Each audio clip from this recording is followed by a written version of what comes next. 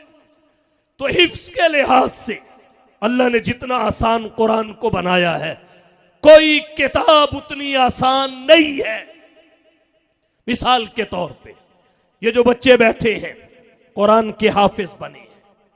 اب قرآن ان کی زبان میں نہیں ہے، یہ اجمی ہے، قرآن عربی ہے. اور اس عربی قرآن کا معنی سمجھنے کے لیے، ترجمہ سمجھنے کے لیے انہیں گرامر پڑھنی پڑے گی، صرف اور نحو کی تعلیم لینی پڑے گی، اور پھر اس ترجمے اور معنی کی مراد اور مصداق تک پہنچنے کے لیے آگے کے علوم سیکھنے پڑیں گے. تب جا کے انہیں پتا چلے گا قرآن کریم کا تقاضا کیا ہے، قرآن کی ڈیمانڈ کیا ہے. انہیں نہیں پتا ذالک الکتاب کا معنی کیا ہے، لا ریب فیہ کا معنی کیا ہے، ھدی للمتقین کی تفسیر کیا ہے، تقوی کے درجات اور مراتب کتنے اور کون کون سے ہیں. لیکن اس کے باوجود قرآن پورا ان کے سینوں میں محفوظ ہے. یہ اجمی ہے، قرآن عربی ہے، ترجمہ انہیں نہیں آتا، تفسیر کا انہیں نہیں پتا، مصداق اور مراد کا تعین یہ نہیں کر سکتے. لیکن پھر پورا قرآن سینے میں، اس سے بڑھ کے آسان کتاب کون سی ہو سکتی ہے؟ جبکہ ہمیں پتا ہے ہماری مادری زبان اردو ہے یا پنجابی ہے. قرآن کریم جتنی ضخیم کتاب ہے، اس کے چوتھے حصے کو لے لیجئے. قرآن کے 4 حصے بنائے جائیں تو چوتھے حصے کی جو ضخامت ہے اس کے برابر بھی کوئی کتاب اردو کی یا پنجابی کی اس پورے پنڈال اور حال میں کسی ایک بندے کو بھی حفظ نہیں ہوگی. اگر حفظ ہو تو بتائے، میں 10,000 روپیہ تقریر ختم کرتے ہی اس کے دامن میں بطور انعام ڈال دوں گا اور اسے قوت حفظ کی داد دوں گا.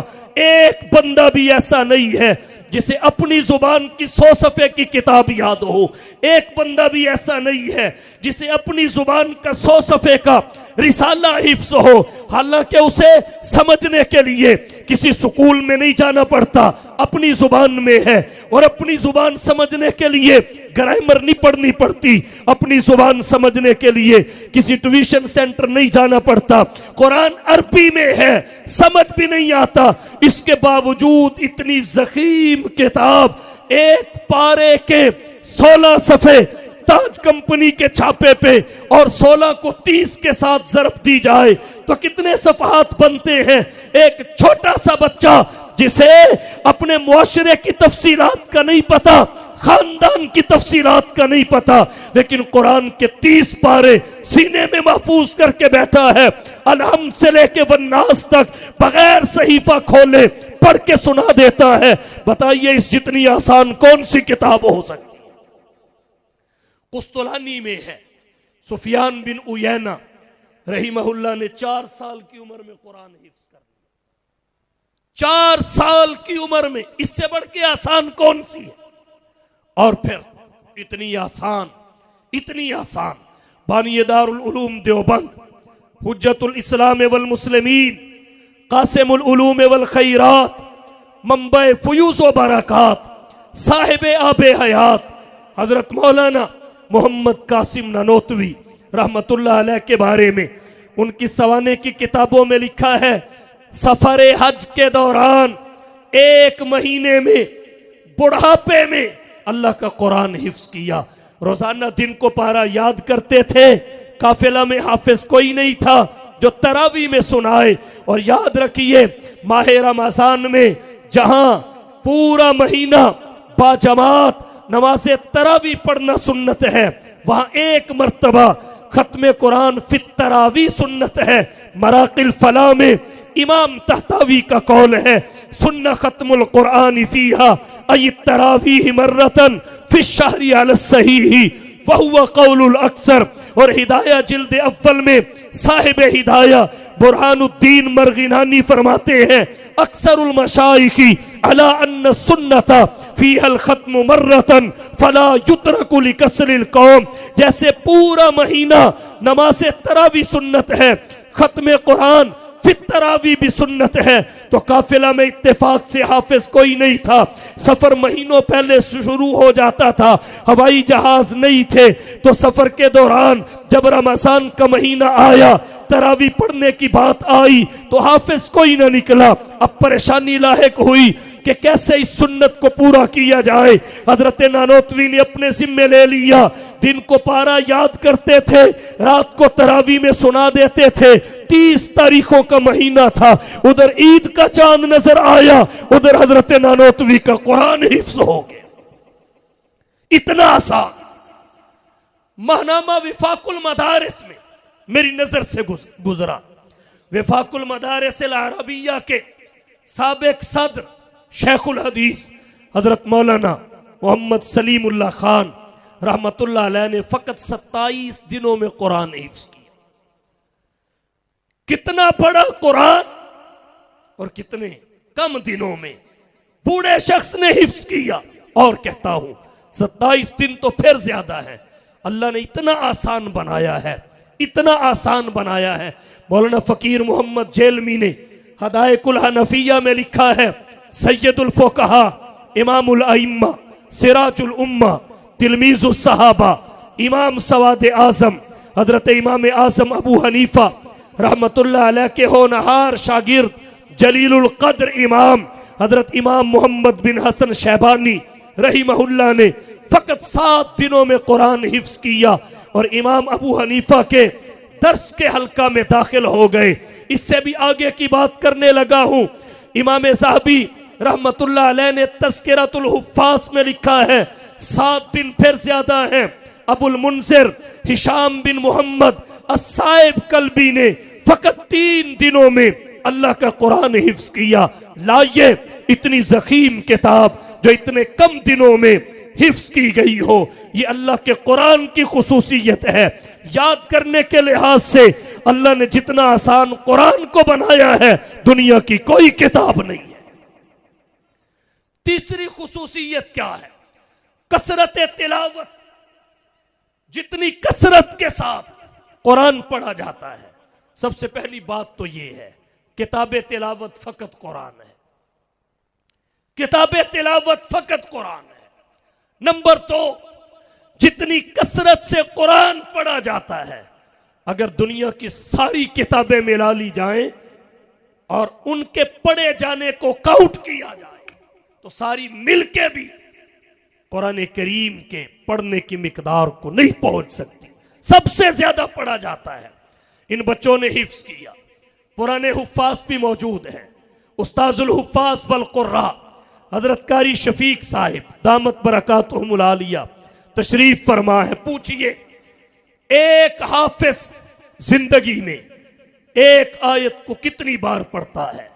ابتدا سے لے کے وفات تک پہلے مطالعہ یاد کرنے کی صورت میں آیت آیت پڑھتا ہے، پھر مطالعہ سنانے کی صورت میں پڑھتا ہے، اس کے بعد رٹا لگا کر سبق پکانے کی صورت میں پڑھتا ہے، پھر سبق سنانے کی صورت میں پڑھتا ہے، فارغ ہوا پھر سبکی کے طور پہ پختہ کرنے کی صورت میں پڑھتا ہے، پھر سبکی سنانے کی صورت میں پڑھتا ہے۔ جب سبکی سنا لیتا ہے وہ پارا اور سبق منزل کی حدود میں داخل ہوتا ہے، پھر منزل یاد کرنے کے لیے پڑھتا ہے، یاد کر لی پھر سنانے کے لیے پڑھتا ہے، سنا لی پھر دہرانے کے لیے پڑھتا ہے۔ اور جب رمضان آتا ہے جو سنتا ہے وہ یا سناتا ہے وہ ایک ایک آیت کو کتنی کتنی دفعہ پڑھتے ہیں، سننے اور سنانے سے پہلے، مصلی اور صف میں آنے سے پہلے، اور پھر تراویح میں پڑھتے ہیں، اور پھر درمیان سال میں حافظ پڑھتا رہتا ہے۔ دنیا میں کوئی کمپیوٹر ایجاد نہیں ہوا جو ایک حافظ کی ایک آیت کی پڑھی ہوئی مقدار کا اندازہ لگا سکے۔ کثرت تلاوت جو پڑھنے کی مقدار قرآن کریم کی ہے دنیا کی کسی کتاب کی نہیں ہے۔ اور کہتا ہوں توجہ کیجیے، اتنی کثرت سے پڑھا جاتا ہے۔ حضرت علی رضی اللہ تعالی عنہ کے بارے میں ان کی سوانے کی کتابوں میں لکھا ہے ایک دن میں 8 مرتبہ قرآن ختم کیا۔ اور یہ بات ہم کیا جانے، فیس بک نے جن کے وقت سے برکت ختم کر دی ہے، جن کے وقت میں برکت تھی وہ پڑھتے تھے۔ وقت کا لمبا ہو جانا، وقت کا بڑھ جانا، فقہاء نے باقاعدہ اس پہ ابواب باندھے ہیں۔ صاحب نور الانوار نے کئی واقعات ذکر کیے ہیں۔ حضور معراج پہ گئے، سبحان الذی اسری بعبدہ لیلا من المسجد الحرام الی المسجد الاقصی۔ یہاں مفسرین نے ایک نقطہ اٹھایا کہ اسرا میں وہ لے جانا آتا ہے جو دن کا نہ ہو، رات کا ہو۔ رات کا مفہوم اسرا میں شامل ہے، لیکن پھر اللہ نے الگ سے لیلن فرمایا، بالتسریح صراحت کے ساتھ لیلن ذکر کیا۔ کیوں؟ فرماتے ہیں اس لیے اگرچہ رات کا مفہوم اسرا میں شامل ہے، الگ لیلن کی تصریح اس لیے کی، لیلن نکرہ ہے، التنوین للتقلیل، تاکہ یہ بات بتائی جائے کہ سفر جتنا بھی طویل تھا اللہ نے رات ساری نہیں لگنے دی۔ رات کے تھوڑے سے حصے میں حضور بیت اللہ سے بیت المقدس گئے، بیت المقدس سے پہلے آسمان پہ گئے، پھر 7 سماوات کو عبور کیا، پھر جنت اور جہنم اللہ کے نبی کے سامنے لائی گئی، جنت کی آپ نے سیر کی، جہنم آپ پہ پیش کی گئی، سدرۃ المنتہا فکان قاب قوسین فاوحی الی عبدہ ما اوحی، سارے مراتب اللہ نے آپ کو عطا کیے۔ پھر آپ واپس آئے، کنڈی بھی ہل رہی تھی، بستر بھی گرم تھا، پانی بھی چل رہا تھا۔ یہ اللہ کے کام ہیں۔ حکیم الامت مجدد الملت حضرت مولانا اشرف علی تھانوی رحمت اللہ علیہ کی حیات مختصر تھوڑی سی، لیکن انہوں نے جو کتابیں لکھی وہ 1500 سے متجاوز ہیں۔ یہ برکت ہے۔ پھر حضرت تھانوی وہ شخصیت، دین متین کا کوئی شعبہ ایسا نہیں جس میں حضرت تھانوی کی خدمات روزے روشن کی طرح نظر نہ آئے، کوئی شعبہ ایسا نہیں۔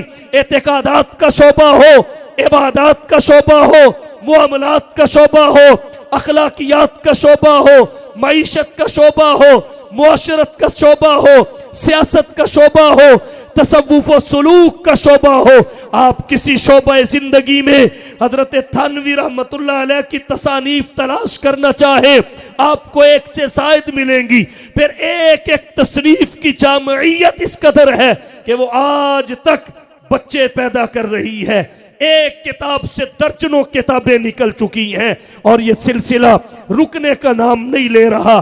مختصر عمر، مختصر حیات اور خدمات وسیع و عریض، اللہ کی طرف سے برکت آ جاتی ہے۔ تو حضرت علی نے ایک دن میں 8 مرتبہ قرآن پڑھا، ایک دن میں 8 مرتبہ قرآن پڑھا۔ لائیے دنیا کی کوئی کتاب دکھائیے جسے ایک پڑھنے والے نے ایک ہی دن میں 8 مرتبہ پڑھ لیا۔ نوجوانوں سے پوچھتا ہوں، جتنا بھی دلچسپ ناول ہو، ڈائجسٹ ہو، ایک دفعہ پڑھتے ہو، زیادہ کرو گے 2 دفعہ پڑھ لو گے، اور چھلانگ لگاؤ گے 3 دفعہ پڑھ لو گے۔ اس کے بعد اگر کوئی آپ کے سامنے رکھے تو آپ اٹھا کے سائیڈ پہ رکھ دو کہ یہ تو میں نے کئی دفعہ پڑھا ہوا۔ اب طبیعت اکتا چکی ہے، تباہ بیزار ہے، اب میں نہیں پڑھتا، لیکن قرآن ایسی کتاب ہے جتنی دفعہ بھی پڑھو تھکنا ایک فطری امر ہے، طبی امر ہے، لیکن اکتاہٹ پڑھنے والے کے قریب سے بھی نہیں گزرتی۔ جیسے ہی پڑھتا جائے گا طبیعت اور تقاضا کرتی جائے گی اور عادت بنتی جائے گی، جی پھر یہ جبلت کی حد میں داخل ہو جائے گی۔ اور کہتا ہوں،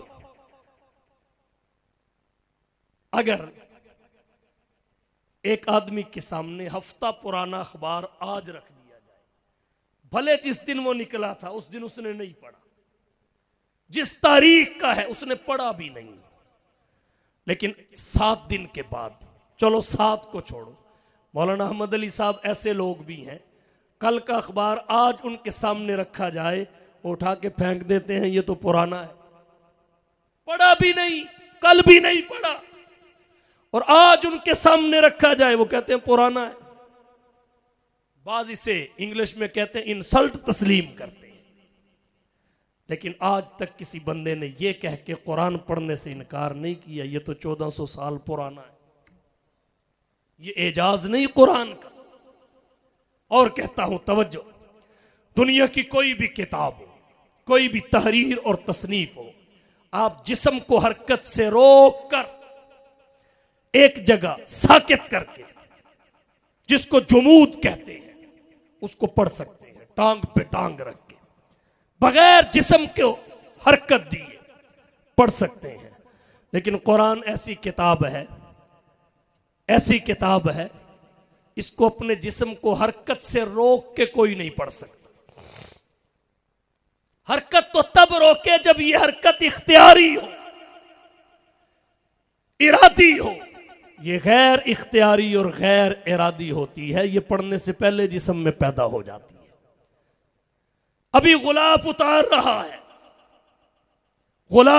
رہا ہے تاکہ قرآن کریم کو کھولے، چومے، پیشانی پہ رکھے، جسم میں حرکت پہلے پیدا ہو جاتی ہے۔ تحفظ اور تسمیہ پڑھتا ہے، جسم پہلے حرکت کرتا۔ حفاظ پھر اپنا اپنا مزاج ہے، کوئی آگے سے پیچھے، پیچھے سے آگے ہلتا ہے، کوئی دائیں سے بائیں، بائیں سے دائیں ہلتا ہے، کسی کا کوئی اور سٹائل ہوگا، لیکن جسم میں حرکت ضرور ہے۔ یہ کیوں ہے؟ جب قرآن پڑھا جاتا ہے تو قرآن اللہ کا کلام ہے، کلام کو متکلم سے نسبت ہوتی ہے، تو جب قرآن پڑھا جاتا ہے رابطہ متکلم سے ہو جاتا ہے، اور جب اللہ کا رابطہ بندے سے، بندے کا اللہ سے ہو جائے، پھر سکینہ کا نزول ہوتا ہے۔ سکینہ نازل ہو اور بندہ نہ جھومے، یہ کیسے ہو سکتا؟ کثرت تلاوت، جتنی کثرت کے ساتھ قرآن پڑھا جاتا ہے، کوئی کتاب نہیں پڑھی گئی، نہ پڑھی جا سکتی ہے۔ حضرت عثمان بن عفان رضی اللہ تعالی عنہ کے بارے میں آتا ہے، وہ ایک رات میں قرآن پڑھتے تھے، اور 4 شخصیات کے نام تاریخ کے اوراق میں محفوظ ہیں جنہوں نے ایک رکعت میں پورا قرآن پڑھا، ایک رکعت میں۔ ان میں 2 صحابہ ہیں، دو تابعین ہیں. صحابہ میں ایک نام ناشر قرآن حضرت عثمان بن عفان رضی اللہ تعالی عنہ کا ہے، اور دوسرا نام حضرت تمیم داری کا ہے. اور تابعین میں ایک نام سیدنا سعید بن جبیر کا ہے، اور دوسرا نام سید الفقہا امام الائمہ سراج الامہ تلمیذ الصحابہ امام سواد اعظم حضرت امام اعظم ابو حنیفہ رحمت اللہ علیہ کا ہے. اور امام صاحب رحمت اللہ علیہ کی سوانے کی کتابوں میں یہاں تک لکھا ہے کہ فقط رمضان کے مہینہ میں امام ابو حنیفہ 61 مرتبہ قرآن کریم پڑھتے تھے. ترتیب یہ ہوتی تھی، ایک قرآن روزانہ دن کو پڑھتے تھے، ایک قرآن روزانہ رات کو تہجد میں نوافل میں پڑھتے تھے. لوگ کہتے ہیں ابو حنیفہ کیسے عشاء کے وضو سے فجر کی نماز پڑھ لیا کرتے تھے. وہ ایسے پڑھتے تھے کہ ان کی رات قیام اللیل اور قرآن کی تلاوت میں گزرتی تھی. امام ابو حنیفہ رات کو ایک قرآن نوافل میں پڑھتے تھے، ایک قرآن دن کو پڑھتے تھے. 30 قرآن دن کے 30 قرآن رات کے دونوں کو ملایا 60 کا عدد حاصل ہوا. اور ایک قرآن وہ ہوتا تھا جو پورا مہینہ نماز تراویح میں سنایا کرتے تھے. اگر رمضان 30 تاریخوں کا ہوتا تو ادھر عید کا چاند نظر آتا تھا، ادھر ابو حنیفہ کے 61 قرآن مکمل ہو جاتے تھے. اور جب حضرت امام ابو حنیفہ رحمت اللہ علیہ کا جنازہ اٹھا، انتقال پر ملال ہوا، تو 7000 قرآن کی گنتی مکمل ہو چکی تھی جو انہوں نے اپنی زندگی میں پورے کیے. ایک بندہ اپنی زندگی میں ایک ہی کتاب کو 7000 مرتبہ پڑھ کے گیا ہو قرآن کے علاوہ، اس کی نصف تو کیا چوتھائی مقدار میں بھی کوئی کتاب دکھائیے. یہ خصوصیت فقط قرآن، فقط قرآن. آئیے فائدہ اٹھائیے ان خصوصیات سے، قرآن کی تاثیر کے ظاہر ہونے کا ماحول پیدا کیجیے، اور یہ ہماری ذمہ داری ہے. نمبر 2، قرآن کا یاد کرنا، حفظ کرنا اللہ نے آسان بنایا ہے. اپنے بچوں کو حافظ بنائیے. اور اگر بچے اس وقت مدرسے میں آنے کے لیے اور حفظ کرنے کے لیے آمادہ نہیں، مصروف ہو چکے ہیں، عمر بڑھ چکی ہے، تو پھر یہ جو بچے پڑھ رہے ہیں مدرسہ میں، ان کی سرپرستی کیجئے، ان کے ساتھ تعاون کیجئے، اور یہ آپ کے لیے صدقہ جاریہ بنیں گے. ایک روایت میرے ذہن میں آ گئی، جمعے کے خطاب میں شامل تھی، یہاں مجھے محسوس ہوتا ہے مناسب رہے گی. حضور سے کسی نے اپنی سنگ دلی کی شکایت کی، قساوت قلبی کی شکایت کی، دل بڑا سخت ہے. اللہ کے رسول نے نسخہ کیا بتایا؟ وَمْسَا رَأْسَ الْيَتِيمِ وَمْسَا رَأْسَ الْيَتِيمِ وَأَطْعِمِ الْمَسَاكِينَ، یتیم کے سر پہ ہاتھ پھیرا کر مسکینوں کو کھانا کھلایا کر. ان طلباء کے سروں پہ ہاتھ رکھیے، ان کے کھانے پانی کا بندوبست کیجئے. اللہ آپ کے دل میں رقت پیدا کر دے گا، اور رقت رحمت کو کہتے ہیں. اللہ آپ کے دل کو نرم کر دے گا، اور اللہ آپ کے مسائل حل کرے گا. قیامت کے دن جب جہنمی جہنم میں چلے جائیں گے، ان سے جنتی پوچھیں گے ما سلککم فی سقر، کون سی چیز تمہیں سقر میں لے کے آئی؟ یہ جہنم کا خوفناک مقام ہے. سقر، کون سی چیز نے تمہیں داخل کیا؟ تو جہنمی کہیں گے لم نکو من المصلین، نماز نہیں پڑھتے تھے. لم نکو من المصلین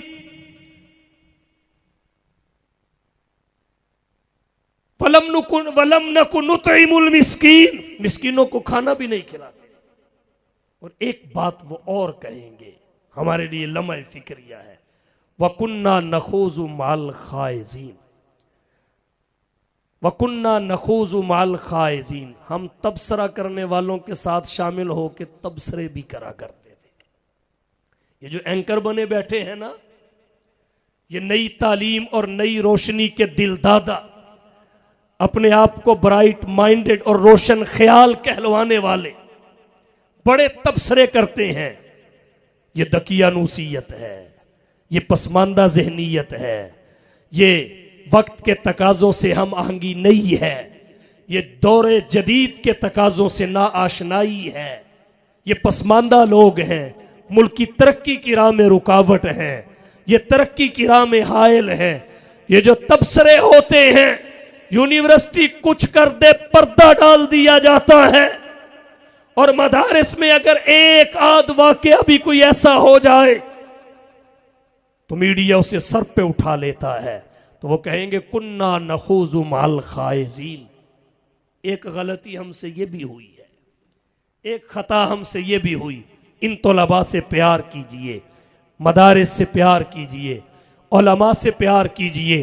ایک بات کہتا ہوں، علماء میں غلطی بھی ہو، بدعملی بھی ہو، کچھ بھی ہو، لیکن تمہیں دین صحیح بتائیں گے، تمہیں مسئلہ صحیح بتائیں گے، تمہاری رہنمائی صحیح کریں گے، اور جو تمہاری رہنمائی صحیح کرے اس کے عمل میں کوتاہی ہو، وہ جانے خدا جانے، اس کے عمل کی کوتاہی ہے، وہ جانے خدا جانے۔ تمہیں مسئلہ صحیح بتا رہے ہیں، تم عالم ہونے کی حیثیت سے، قاری ہونے کی حیثیت سے قدر کرو، اللہ تمہاری قدر کا صلہ تمہیں آخرت میں دیں گے۔ حکیم الاسلام حضرت قاری محمد طیب رحمت اللہ علیہ بڑے جید عالم تھے، جن کے ایک ایک جملے سے کتابیں تیار ہوں۔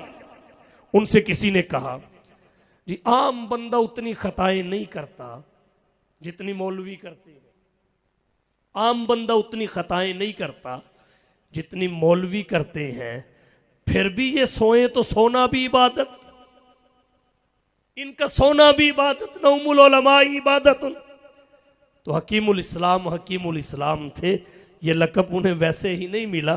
وہ فرمانے لگے بھائی پانی دو طرح کا ہوتا ہے، پانی دو طرح کا ہوتا ہے، ایک مائع جاری، ایک مائع راکد۔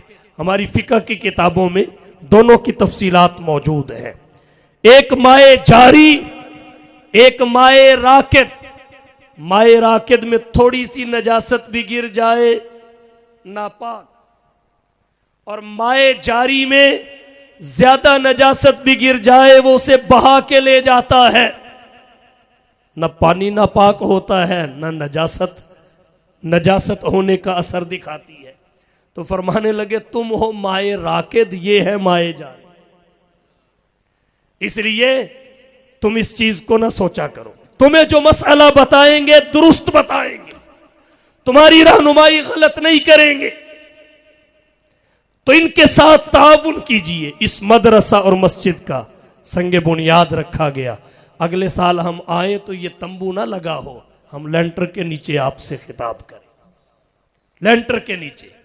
اور میں اللہ سے اجر لینے کے لیے آپ سے یہ وعدہ لینا چاہتا ہوں، جہاں تک ممکن ہوا تعاون کریں گے اس دینی مدرسہ کے ساتھ۔ تو قرآن کریم کو اللہ نے جو خصوصیات عطا فرمائی ان کا فیضان سمیٹیے، اپنے بچوں کو حافظ بنائیے، قرآن کریم کی تلاوت کو معمولات زندگی میں شامل کیجئے۔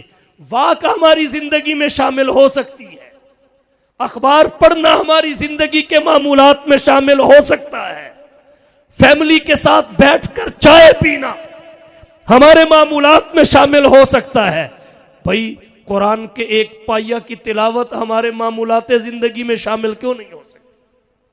آئیے قرآن سے تعلق مضبوط کیجئے۔ وفادار کتاب ہے جہاں سارے چھوڑ دیں گے۔ یوم یفر المرء من اخیہ وامہ وابیہ وصاحبتہ وبنیہ۔ قرآن اپنے قاری کو تلاش کرتا پھرے گا، ایک ایک کر کے جنت میں لے کے جائے گا۔ تعلق مضبوط کیجئے۔ یہی ہے وہ کتاب حق جسے قرآن کہتے ہیں، یہی ہے وہ کتاب حق جسے قرآن کہتے ہیں، جسے فرقان کہتے ہیں، جسے برہان کہتے ہیں۔ یہی ہے وہ کہ جس کا منتظر سارا زمانہ تھا، رسولوں کی زباں پر جس کا نغمہ تھا، ترانہ تھا۔ تعارف یہ کراتی ہے خداوند تعالی کا، رسولوں کا، قیامت کا، حبیب حق تعالی کا۔ نہ کچھ تحریف کا خطرہ، نہ خدشہ کچھ خیانت کا۔ خدائے پاک خود ضامن ہے اس کی حفاظت کا، اسی نے بھید کھولا ہے نبوت کا، خلافت کا، اسی نے راز بتلایا ہے قوموں کی امامت کا۔ وآخر دعوانا ان الحمدللہ رب العالمین۔